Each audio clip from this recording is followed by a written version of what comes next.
Emily, and this is Aurora, the adventure bus. Our bus is a 2004 International RE300 school bus, and it is 40 foot long, and with our conversion, it is 12 foot 7 inches tall. Come on inside.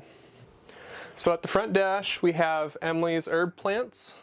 Underneath that, we have the cat's litter box, food and water dish. And then beside that, we have the driver's station. We did a custom maple dash on it because we wanted to add some gauges, the GPS, the tire pressure monitoring system, backup camera, and then different switches on the side. For the seat, we actually used our rear bench seat from the Jeep, put it on an air ride seat base, so that way both of us can sit up front. So above the windshield, we decided to add extra glass because we did an 18-inch roof raise. And then to cover up the whole windshield when we're parked, we have a curtain that's electric that can go all the way down and cover up the whole windshield. Welcome to my office. Usually on a typical workday, I'm using both of these monitors with a laptop setup. Beside my office, we have drawers for bulk office space and additional bathroom storage. So next to Emily's workstation, we have our couch. Our couch converts into a queen-size bed or an L-shaped couch. Up here, we have one of our multiple USB outlets. So we have those throughout the bus so we can charge things wherever we're at. Over all of our windows, we have curtains that have Reflectix sewn in, and they are pretty easy to just unroll and cover the windows. On the ceiling, we have tongue and groove maple, and then we have 12-volt can lights. Welcome to our kitchen. In our kitchen, we have an apartment-sized fridge, and we have a very deep sink, and we just chose to go with no divider because one of our unique items that we have in our bus is a dishwasher. We use this propane stove and oven for pretty much every meal, and then we keep our knives here, but we take them down before every driving day. Since we love to cook, we decided to prioritize our kitchen, so we have tons of space, but we also decided to have a large pantry, so all of our bulk pantry items are in quart jars here or in storage in here. We have like all of our liquids and oils here, and then spices are in jars here. One fun thing about our breakfast nook is that it pops up for us to eat at, and then our largest pantry is underneath. As we leave the kitchen and go towards our bedroom, you'll notice we have a side exit door that was original to the bus.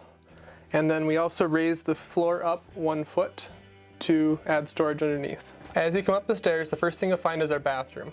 The bathroom door also closes off the hallway. And in the bathroom, we have a Dometic toilet. We have a recessed shower and a small sink for brushing our teeth and washing our hands. Welcome to our bedroom. We have a queen-size bed, a shelf for drinking glasses and our glasses when we go to bed. We replaced one of the emergency exits with a rooftop air conditioner. And then on this wall, we have a cork board that I made with photos for each of the states that we have adventures in.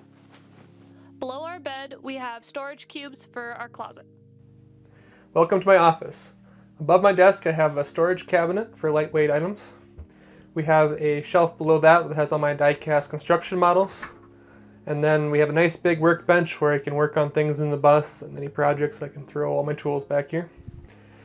Speaking of tools, from the desktop down to here is all storage. And then below that is the engine bay. And then over on this other wall here, we have my workstation for my actual day job. I have a dual monitor setup, and then my desk will flip up. And then below that, we have a spot for my feet, a little cabinet base, and then my desktop computer.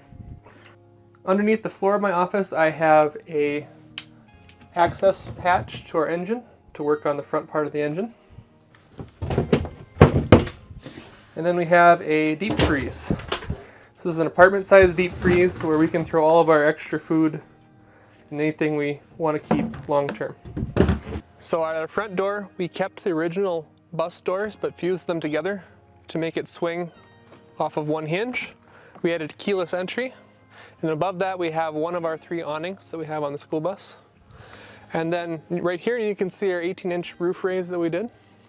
So as part of our roof raise, we added eyelets for hanging miscellaneous items, and we also added storage underneath for camping supplies and our utilities.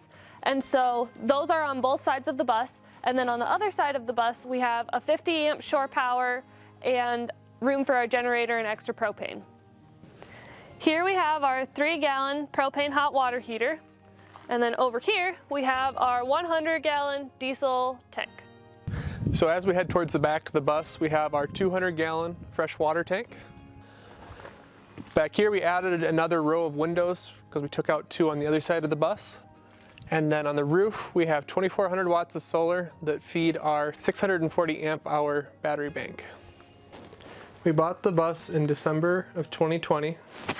And we chose to go with a bus because COVID had opened up some opportunities for us to both work remotely, and we both love to travel, so this combines both of those passions.